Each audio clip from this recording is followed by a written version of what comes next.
କୁଚିଣ୍ଡା ଏଠି ଯାହା ହେଲା ସେଟା କେବଳ ଗୋଟେ ନିର୍ବାଚନର ଫଳାଫଳ ନୁହେଁ ନା, ଏହା ତ ଶାସନ ପାଇଁ ଗୋଟେ ଶକ୍ତିଶାଳୀ ବ୍ଲୁପ୍ରିଣ୍ଟ, ଗୋଟେ କାହାଣୀ ଯେଉଁଥିରେ ପୁରା ଦେଶ ପାଇଁ ଏକ ବହୁତ ବଡ଼ ଶିକ୍ଷା ଲୁଚି ରହିଛି। ଚାଲନ୍ତୁ ଆଜି ସେହି କାହାଣୀର ଗଭୀରତାକୁ ଯିବା। ଆମେ ଆଜି ଯେଉଁ ବିଶ୍ଳେଷଣ କରୁଛେ ତାର କେନ୍ଦ୍ରବିନ୍ଦୁ ହେଉଛି ଓଡ଼ିଶାର କୁଚିଣ୍ଡା। କାହିଁକି ଜାଣନ୍ତି? କାରଣ ଏଇ ମାଟି ଆଉ ଏଠିକାର ଲୋକଙ୍କ କାହାଣୀ ଭିତରେ ଶାସନ ଆଉ ଜନତାଙ୍କ ସମ୍ପର୍କର ଗୋଟେ ବଡ଼ ସତ ଲୁଚିଛି। ଆଚ୍ଛା, ଗୋଟେ କଥା କୁହନ୍ତୁ ତ, ରାଜନୀତିର ପ୍ରକୃତ ମାନେ କ'ଣ? ଖାଲି ନିର୍ବାଚନ ଜିତିଯିବା, ନା ଲୋକଙ୍କ ସେବା କରିବା ପାଇଁ ଅଧିକାର ପାଇବା? ଏଇ ଯେଉଁ ମୂଳ ପ୍ରଶ୍ନଟା ନା, ଏଇଟା ହିଁ ଆମ ଆଲୋଚନାର ମୂଳଦୁଆ। ଆଉ ମଜା କଥା ହେଉଛି, କୁଚିଣ୍ଡାର ଫଳାଫଳ ଏହାର ଗୋଟେ ବହୁତ ଶକ୍ତ ଜବାବ ଦେଇଛି। ତେବେ ଏହି କାହାଣୀକୁ ଭଲ ଭାବେ ବୁଝିବା ପାଇଁ ଆମେ 5ଟା ପର୍ଯ୍ୟାୟ ଦେଇଯିବା। ପ୍ରଥମେ କୁଚିଣ୍ଡାର ପରିଚୟ, ତାପରେ ଦେଖିବା ସଂଖ୍ୟା କ'ଣ କହୁଛି, ତାପରେ ଏ ପରିବର୍ତ୍ତନର କାରଣ କ'ଣ, ଆଉ ଏକ ସମାଧାନର ବ୍ଲୁପ୍ରିଣ୍ଟ, ଆଉ ଶେଷରେ ଆଗକୁ କ'ଣ ରାସ୍ତା। କୌଣସି ବି ଜାଗାରେ ରାଜନୀତିକୁ ବୁଝିବାକୁ ହେଲେ ନା, ପ୍ରଥମେ ତାର ମାଟିକୁ ବୁଝିବାକୁ ପଡ଼େ, ତାର ଲୋକଙ୍କୁ ଚିହ୍ନିବାକୁ ପଡ଼େ। ତେଣୁ ଚାଲନ୍ତୁ ଆମର ଏ ଯାତ୍ରା କୁଚିଣ୍ଡାର ପରିଚୟରୁ ହିଁ ଆରମ୍ଭ କରିବା। ଏହି ସଂଖ୍ୟାଗୁଡ଼ିକୁ ଟିକେ ଧ୍ୟାନ ଦେଇ ଦେଖନ୍ତୁ। ଏଇଟା ଗୋଟେ ଏସ୍ଟି ସଂରକ୍ଷିତ ଆସନ, ଆଉ ଏଠି ପ୍ରାୟ 46% ଲୋକ ଆଦିବାସୀ ସମୁଦାୟର। ତେଣୁ ଏହାର ସିଧା ମାନେ କ'ଣ? ଏହାର ମାନେ ହେଲା ଏଠି ଜଙ୍ଗଲ, ଜମି ଆଉ ସେମାନଙ୍କର ସାଂସ୍କୃତିକ ଅଧିକାର ଏସବୁ କେବଳ ଭାବନାତ୍ମକ କଥା ନୁହେଁ, ଏସବୁ ହେଉଛି ରାଜନୀତିର ନିର୍ଣ୍ଣାୟକ ମୋଡ଼। ଏଠିକାର ଲୋକମାନେ ବେଶୀଭାଗ କୃଷି ଆଉ ଜଙ୍ଗଲ ଉପରେ ହିଁ ନିର୍ଭର କରି ଚଳନ୍ତି। ତେଣୁ ଯେତେବେଳେ ତାଙ୍କର ଏଇ ମୂଳ ଜୀବିକା ଉପରେ କିଛି ଆଞ୍ଚ ଆସେ, ସେତେବେଳେ ରାଜନୀତିକ ବିଶ୍ୱାସ ବି ଦୋହଲିଯାଏ। ଏଇଥିପାଇଁ ତ ଏଠାକାର ଭୋଟରଙ୍କ ସମର୍ଥନ କେବେ ବି ସ୍ଥାୟୀ ନୁହେଁ, ସବୁବେଳେ ବଦଳୁଥାଏ। ହଉ, ତେବେ ଏହି ସାମାଜିକ ପରିସ୍ଥିତି ଭିତରେ 2024ର ନିର୍ବାଚନ ଫଳାଫଳ କେମିତି ଗୋଟେ ରାଜନୈତିକ ଭୂକମ୍ପ ଆଣିଦେଲା? ଆସନ୍ତୁ ଏବେ ସିଧା ସଂଖ୍ୟା ଭିତରକୁ ଯିବା। 82.90%, ପ୍ରାୟ 83%। ଏଇଟା ଖାଲି ଗୋଟେ ନମ୍ବର ନୁହେଁ, ଏହା ପଛରେ ଗୋଟେ ବହୁତ ବଡ଼ ବାର୍ତ୍ତା ଅଛି। ଦେଖନ୍ତୁ, ସାଧାରଣତଃ ଏତେ ଅଧିକ ସଂଖ୍ୟାରେ ଲୋକ ଘରୁ ବାହାରି ଭୋଟ ଦେବାକୁ ସେତେବେଳେ ଆସନ୍ତି ଯେତେବେଳେ ସେମାନଙ୍କ ଭିତରେ କିଛି ଗଭୀର ଅସନ୍ତୋଷ ଥାଏ, କିମ୍ବା ସେମାନେ ପରିବର୍ତ୍ତନ ପାଇଁ ପୂରାପୂରି ମନ ବନେଇ ସାରିଥାନ୍ତି। ଆଉ ଏହି ଚାର୍ଟରେ ଫଳାଫଳ ପାଣି ଭଳି ସ୍ପଷ୍ଟ। ଦେଖନ୍ତୁ, ବିଜେପି ପାଇଲା 51.83%, ବିଜେଡି 34.3%। ତେଣୁ ଏହା କେବଳ ବିଜେପିର ବିଜୟ ନଥିଲା, ଏହା ଥିଲା ବିଜେଡି ପାଇଁ ଏକ ବହୁତ ବଡ଼ ଧରଣର ଭୋଟ ହ୍ରାସ।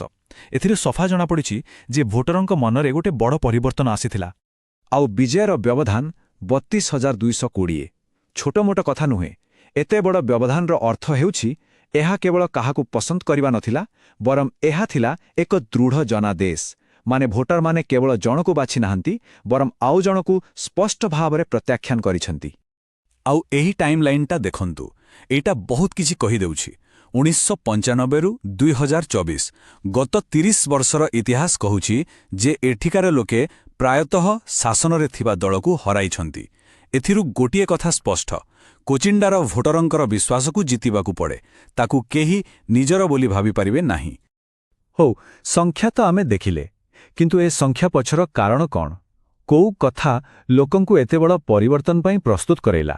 ଚାଲନ୍ତୁ ଏବେ ଭୋଟରଙ୍କ ଅସନ୍ତୋଷର ମୂଳ କାରଣଗୁଡ଼ିକୁ ଖୋଜିବା। ତେବେ ମୂଳ ପ୍ରଶ୍ନ ହେଲା, ଭୋଟ ଏତେ ଜୋରରେ ବଦଳିଲା କେମିତି? ଲୋକଙ୍କ ମନରେ ଏମିତି କ'ଣ ଥିଲା ଯେ ସେମାନେ ଏତେ ବଡ଼ ଗୋଟେ ନିଷ୍ପତ୍ତି ନେଲେ? ଚାଲନ୍ତୁ ଏହାର ଜବାବ ଖୋଜିବା। ଏଗୁଡ଼ିକ କେବଳ ଗୋଟେ ଲିଷ୍ଟ ନୁହେଁ, ନା, ଏଗୁଡ଼ିକ ହେଉଛି ସେଠାକାର ଲୋକଙ୍କ ଦୈନନ୍ଦିନ ଜୀବନର ସଂଘର୍ଷ। ପିଲାଙ୍କ ପାଇଁ ଭଙ୍ଗା ସ୍କୁଲ, ଚାଷୀ ପାଇଁ ଶୁଖିଲା ଜମି, ଆଉ ନିଜ ଆଖି ଆଗରେ ଜଙ୍ଗଲ ହରାଇବାର ଦୁଃଖ। ଏଇ ସବୁ ଛୋଟ ଛୋଟ ଅସନ୍ତୋଷ ହିଁ ମିଶିକରି ଗୋଟେ ବଡ଼ ପରିବର୍ତ୍ତନର ସୁଅ ତିଆରି କଲା। ଏଇ ଉଦାହରଣଟାକୁ ଦେଖନ୍ତୁ।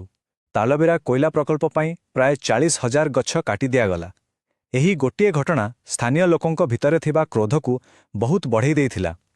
ଏହା ଶିଳ୍ପ ଆଉ ପରିବେଶ ଭିତରେ ଥିବା ଝଗଡ଼ାକୁ ସାମ୍ନାକୁ ଆଣିଥିଲା, ଆଉ ଲୋକଙ୍କୁ ଲାଗିଥିଲା ଯେ ସେମାନଙ୍କ ଜୀବିକାକୁ କେହି ଗୁରୁତ୍ୱ ଦେଉନାହାନ୍ତି।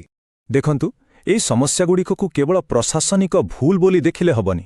ଯେତେବେଳେ ଗୋଟେ ଗାଁକୁ ପିଇବା ପାଣି ମିଳେ ନାହିଁ, କିମ୍ବା ପିଲାଙ୍କ ସ୍କୁଲରେ ଶିକ୍ଷକ ନଥାନ୍ତି, ଏହା କେବଳ ସମସ୍ୟା ନୁହେଁ, ଏହା ସିଧାସଳଖ ଜଣେ ନାଗରିକର ସାମ୍ବିଧାନିକ ଅଧିକାର ଆଉ ତାର ମର୍ଯ୍ୟାଦା ଉପରେ ଆଘାତ। ଶାସନର ପ୍ରକୃତ ଦାୟିତ୍ୱ ତ ଏହି ମୌଳିକ ସୁବିଧା ଯୋଗାଇ ଦେବାରୁ ହିଁ ଆରମ୍ଭ ହୁଏ। ଠିକ୍ ଅଛି, ସମସ୍ୟା ତ ଜଣାପଡ଼ିଗଲା, କିନ୍ତୁ ଏହାର ସମାଧାନ କ'ଣ? କେବଳ ସମସ୍ୟା ଗଣିଲେ ତ ହେବନି। ଚାଲନ୍ତୁ ଏବେ ଆଗକୁ ବଢ଼ିବା ଆଉ ଏକ ସୁଚିନ୍ତିତ କାର୍ଯ୍ୟକ୍ଷମ ବ୍ଲୁପ୍ରିଣ୍ଟ ବିଷୟରେ ଆଲୋଚନା କରିବା ଯାହା ଯେକୌଣସି ରାଜନୈତିକ ଦଳ ପାଇଁ କାମରେ ଆସିପାରେ। ଏହାର ନାଁ ହେଉଛି ଚତୁର୍ମୁଖ ସିଦ୍ଧାନ୍ତ। ଏହାର ମାନେ ବହୁତ ସରଳ। ବିଜୟ କେବଳ ଭଲ ଭାଷଣ ଦେଲେ କିମ୍ବା ପୋଷ୍ଟର ଲଗେଇଲେ ମିଳେନି।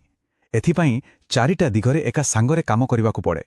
ନିର୍ବାଚନୀ ରଣନୀତି, ସଂଗଠନର ମଜବୁତି, ଲୋକଙ୍କ ପାଖକୁ ଯାଉଥିବା ସଠିକ୍ ବାର୍ତ୍ତା ଆଉ ହାତରେ ଥିବା ସମ୍ବଳର ଠିକ୍ ବ୍ୟବହାର।